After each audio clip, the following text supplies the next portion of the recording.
Hello, and welcome to the 927th's pre-UTA podcast. This podcast is presented in three parts. First, we cover announcements and the general schedule. Next, we hear directly from our wing commander. And finally, we finish with a guest speaker highlighting one of Reserve Command's mission-focused areas of readiness, resilience, or reform. This month, we'll focus on readiness as we talk to Lieutenant Colonel Jerry Snyder, the 927th Logistics Readiness Squadron Commander, about their part in deploying airmen this UTA weekend. But first, let's do some announcements. To kick off the announcements, I have some bad news and some good news. The bad news is the Miles for Life event that we discussed on the last podcast with Lieutenant Robin Boughton was postponed until a later date. Be on the lookout for future updates. On the good news front, the wing, in cooperation with Unite Funds, is providing lunch from Mission Barbecue Saturday for all of our airmen. There'll be 4 locations set up outside from 11 o'clock to 1300. Look for the tents between hangars 1 and 2, outside AMDS, ASTS, and outside the wing headquarters. Also be on the lookout for toys being distributed there for families with kids. And now onto the schedule. Starting Saturday morning at 0730 is newcomers in the headquarters building. 0800 is Seaburny in Building 12. 11 o'clock is the Unite lunch at 4 locations across the wing. 1300 is CDC and PME testing at the headquarters. And 1730 is the Catholic Mass at the chapel. Sunday at 7:15, the Protestant Contemporary Service is at Building 6 auditorium. Seaburny training will be in Building 12 at 0800. At noon, the Top 3 meeting will be at the bowling alley. And at 12:30, the Rising 6 meeting will be at the headquarters. At 1300, CDC and PME testing will be taking place in the headquarters building. That's all for our announcements. And now, a chat with our wing commander. Today we have with us Colonel Stauffer, the 927th Air Refueling Wing Commander. Thank you, sir, for taking time. I know that you're a busy guy and we're leading into a busy weekend, and you're coming off of some quarantine time. Yes, good morning, Lisa. Thank you for reminding me of that. My first day back in the office. Busy weekend. We're rolling right into it. We have a lot of things to talk about today. COVID. We have some deployers going out. It's also holiday season, so we have lots of stuff happening. Our airmen are very busy. Let's start with some COVID stuff since you have some personal experience with that right now. First and foremost, what should we tell airmen as they come into the drill weekend? Great, Lisa. Thank you. So some of you maybe read an article that was put out earlier this week. If you don't hear anything else from this podcast, if you're sick, please don't come. We will work on rescheduling your UTA and giving you another opportunity to work it, or perhaps work telecommute if that's an option for you. But please don't come in. And that, any kind of sickness, because we're not exactly sure whether that is COVID or not. So please don't come. Secondly, when you're here, my goal for you is to assume that everybody that you're working with could potentially be positive with COVID. So that's not saying they are, of course, but just assume that. And then if you've put the adequate protections in place, it will make your life easier. So that's why I want to come. It'll also obviously protect our force, but that's the scenario that I got myself in. I was with an individual. I had my mask on. That individual did not, because he was eating and drinking. Well, guess what? After I left from that individual, he was determined a positive COVID case. And then when they did the contact tracing, came back and talked with me. I was with him longer than 15 minutes inside 6 feet. I had a mask. He didn't.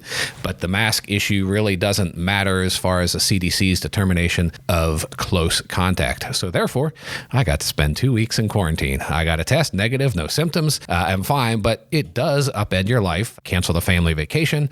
It was over the Thanksgiving holiday as well. From what I learned from that is each of us need to take that level of responsibility. And what should I have done different? I should have either waited till he was done eating and drinking, put a mask back on, then talked with him, or stayed farther apart than 6 feet, or not spent so long. There are different things that I could have done myself. And I'm sure if I would have asked him, hey, let's put on a mask and talk, and because we have these things we have to discuss, I'm sure he would have done it, but I didn't. And so then my life got upended because of that. So when you just noticed from my story, during that time when you're eating and drinking is a time where the 6 medical group has reported that they're seeing cases stemming from those, from lunches, suppers, meals together, that kind of thing. So we are providing a meal for airmen this Saturday, and it's around the noontime hour. There's 4 locations. So it's a free meal. It is provided with Unite funds. Please come out and enjoy. Mission Barbecue is going to be down here providing some stuff. And of course, we have deployers going out the door. A lot of busy things happening. But please come and get that. We will have some tables and chairs set up. Guess what? They're going to be 6 feet apart,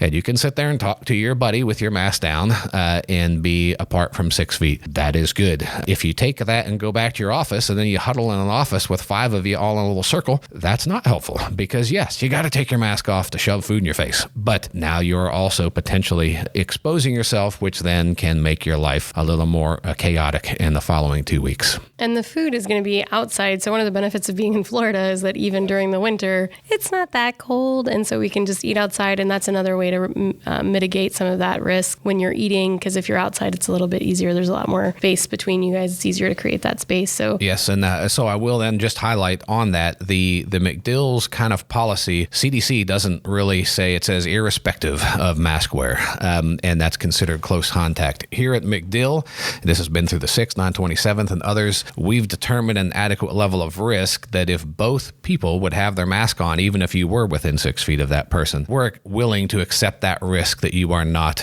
a close contact, at least as of the rules as they stand today. So if you are within 6 feet, wear your mask, and then you should be protected from any of that contact tracing that comes down. Ask the person to put on the mask, or just back up. A number of things you can do, personal responsibility on assuming you don't get it. Obviously, we're all younger demographic. Are we going to be healthy? Yeah, probably. The fact of the matter is now, if you have to be in quarantine, even if you never come down with anything, that's a time that you're not available to do the job should the Air Force Reserve or should our country need us. So that's a time that your readiness is less. I could not do anything for 2 weeks except telework.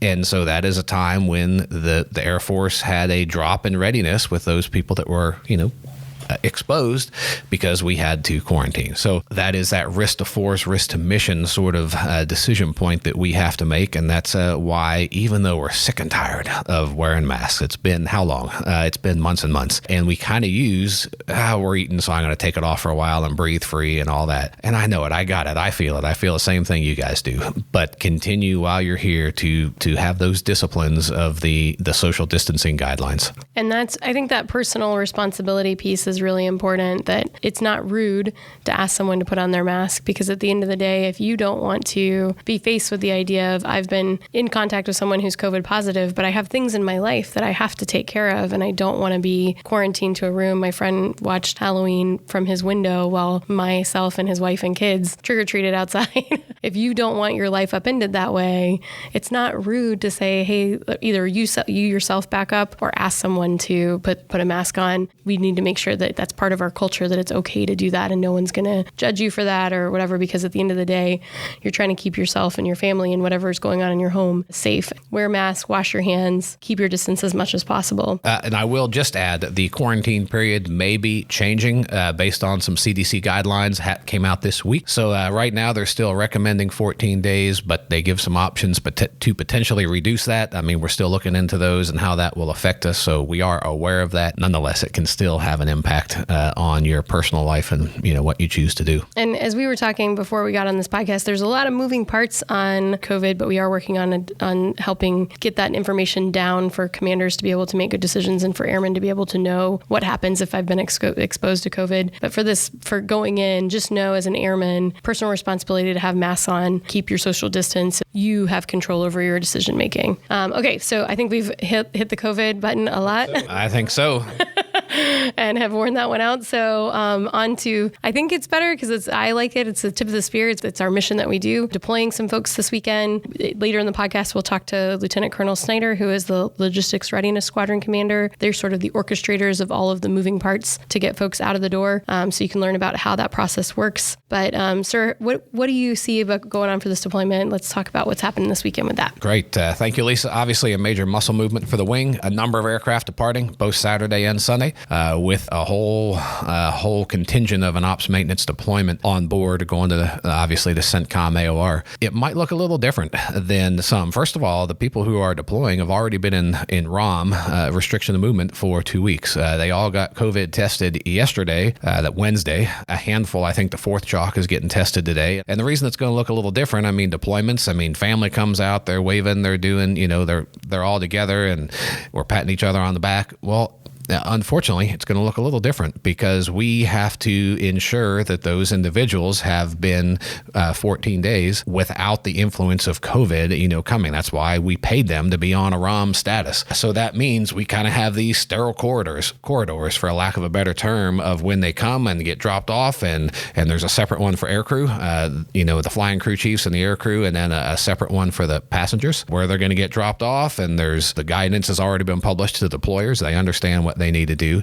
But you as wing members, unfortunately, aren't going to be able to, walk in the mission planning room with them or walk in the PAX terminal with them or other places where you might be, here's a sandwich, to take on the go, or, any of these kind of things are not going to be an option with this deployment. So that's why it'll look a little different. The honorary commanders won't be out, the media won't be out, or any sort of other thing that maybe you've seen in past deployments, simply because of our desire to keep them within their, their legal ROM status. And that is simply because in the theater, they can't do the job that their country has asked them to do if people are struggling with COVID, even assuming that they're going to get better and be fine after that. So it's that risk to the mission that they're most concerned about in the AOR. Big kudos for everyone that's been working on getting that. And then for our airmen that are leaving, they had to sort of separate themselves from their family 2 weeks before they even left. So right during Thanksgiving for them as well. And I secretly think maybe that's why I had to be in quarantine, just to feel a little bit of the what my airmen are going through. And some empathy. I'm joking a little bit there. But nonetheless, they spent the Thanksgiving time in ROM. Obviously, they'll be departing prior to the Christmas and New Year's holidays. Obviously, as any deployment, missing birthdays, anniversaries, you name it, special things with your children. So I'm extremely grateful for this group going out. They're excited. They're pumped up. They're ready to go. And it's actually the first time we've deployed ops and maintenance together before, but now there's an entire, it's our wing, it's the 927th, it's 927th maintainers, 927th jets, which of course are owned by the 6th and 927th aircrew. They're there together and they're doing the mission. It's a great kind of this squadron deployment or wing deployment sort of concept. I think we're going to see big dividends. In other words, it's not just one crew or one maintainer, it's a whole group all working together, just like they would here at home station to get the mission done. They'll be doing that in the AOR. And so the Air Force Reserve Command has worked to get to this point in the KC-135. It's been a little bit of a labor of love to get there, but I'm excited for the benefits that it brings and the synergies, because we know each other and we've worked and we've done it here.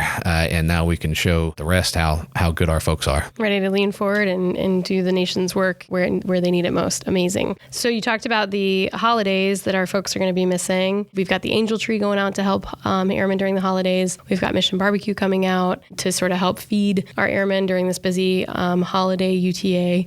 Anything that you have to say about the holiday stuff coming forward? Big shout out to our honorary commanders, and big shout out to each of you who participated in the Angel Tree project. The Angels, we put them out last UTA, and they were gone by Monday following the UTA. I think they were even gone Sunday evening. Thank you to all of you in the wing that are listening to me and that were part of that, purchasing some gifts for other airmen, right here, or their children, right here in our wing. So Saturday, the Airmen and Family Readiness Center, Key Spouses, First Shirts, those and others will be putting those presents together, wrapping any if they need it, bundling it up with gift cards that were provided by our honorary commander, significant dollars associated with them that our honorary commanders on their own wanted to give. So it'll be the same airmen getting who get the Angel Tree gifts will also get those gifts from the honorary commanders. It's fantastic. And so thank you for all your participation in that. Holiday parties, there are limitations. Obviously, there's retirements this weekend as well coming up. Chief Poole from the AES and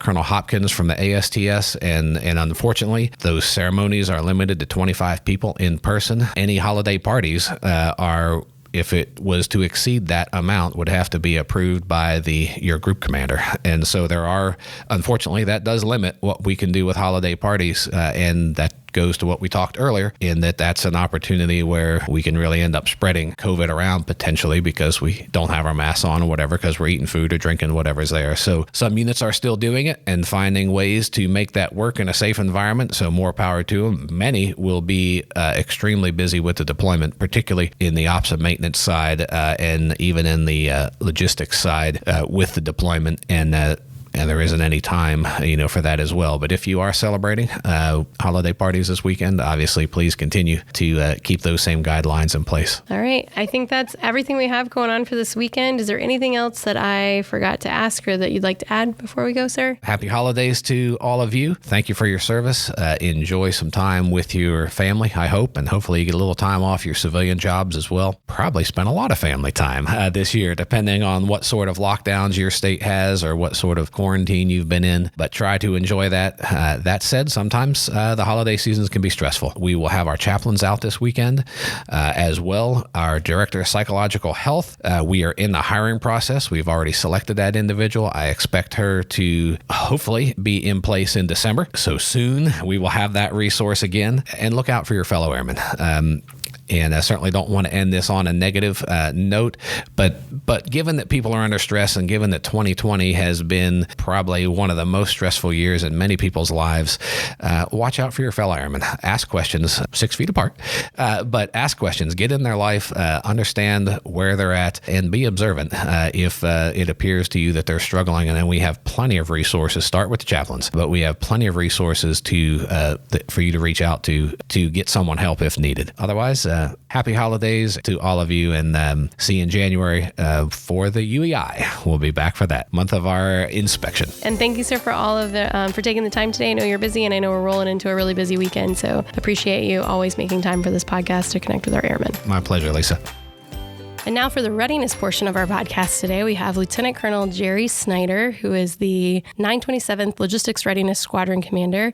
Thank you so much for taking time with us today. Thank you, Colonel Ray. I appreciate it. Okay, now your unit has been very busy here recently. We have this December drill is going to be a big time for you. Can you tell me why? So we got a lot of moving parts this UTA. We have multiple aircraft heading out with lots of airmen this weekend, Saturday and Sunday. So it's going to be a very busy UTA. Can't remember the last time we actually had a UTA where we had a mobilization going out at the same time over my almost 20-year career. So it'd be interesting. So usually it's during the week, but this time it's on a UTA. But it's a good thing because we have support from both the 927th and the 6th, and we can rely on our folks getting us out the door. So that's great. That total force are working together. That's amazing. That's correct. It's been a total force effort. So let's start with that total force piece, because that's part of the benefit of the reserve force being co-located with active duty is this total force where we work together seamlessly on a day-to-day basis to have a great mission accomplishment. How does that look in a mobilization like this, like here at this with the 927th and the 6th? So it's a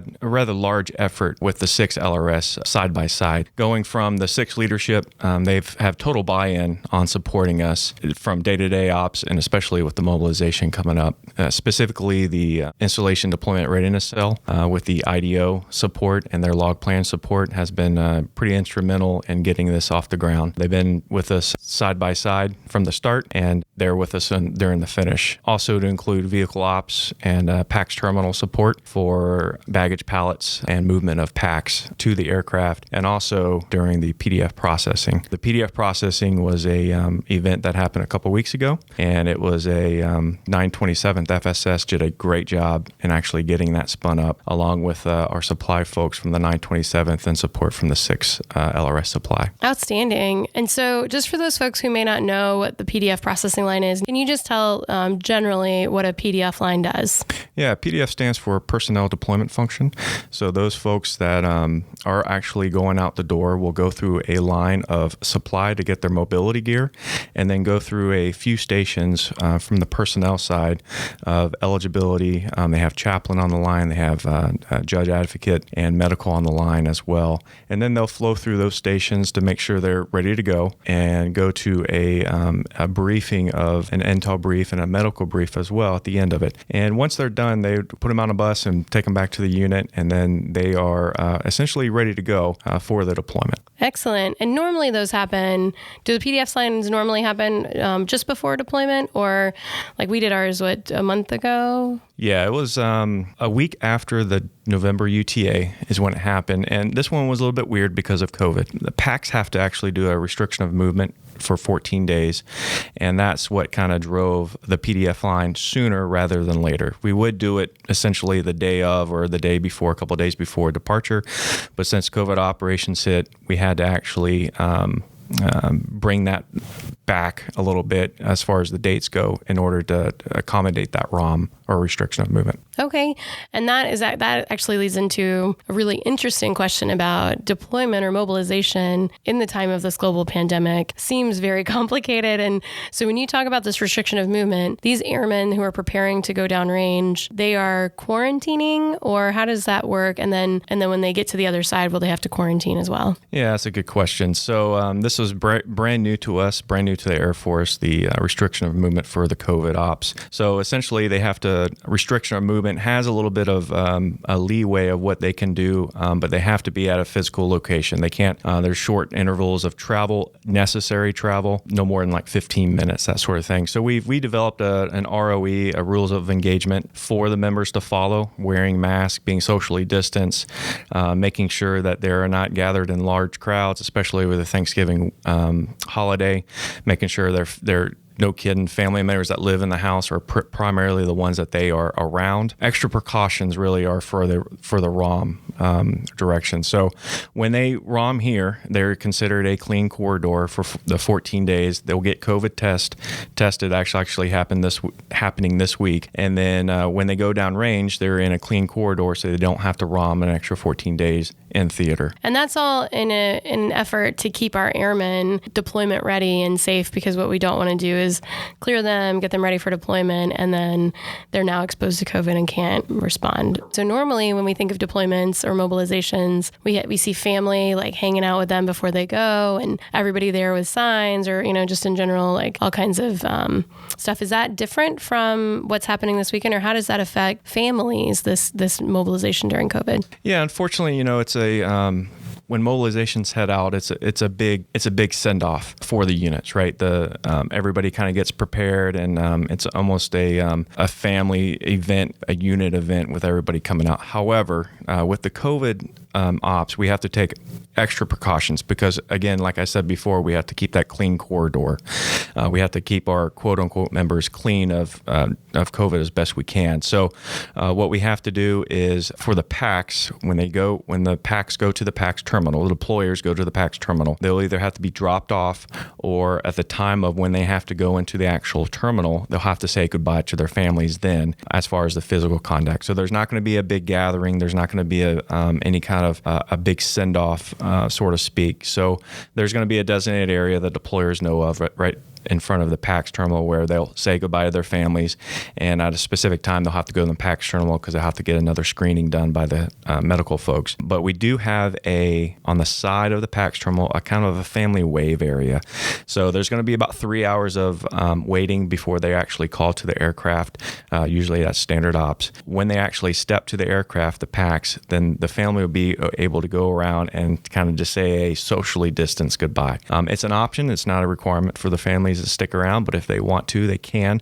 Just unfortunately at this time, we just have to keep them separated. Very, very interesting. And how long does it take to plan a mobilization like this? And who are some of the people that you work with? It sounds like it's most of the wing helps get these folks out the door. So it is. It's a team effort. We rely mostly on the unit to the UDN, the unit deployment managers, both ops, maintenance, and MSG, to really guide us and help us guide our deployers the right way. So we'll funnel the information down to the UDMs, and they'll take the kind of lion's share of the effort to get the deployers ready, right? So that's really the beginning of it. And that happens usually in mobilization. You kind of know when your next rotation is. Really 6 months out is when you really need to get into the planning phase of it. So, we bring everybody together. We bring FSS, the 6th, in this case, the medical as well because of the COVID piece. And then also the local agencies, to include the unit deployment managers, current ops, anybody from OG that has a touch of the aircraft planning that mission, those missions going out,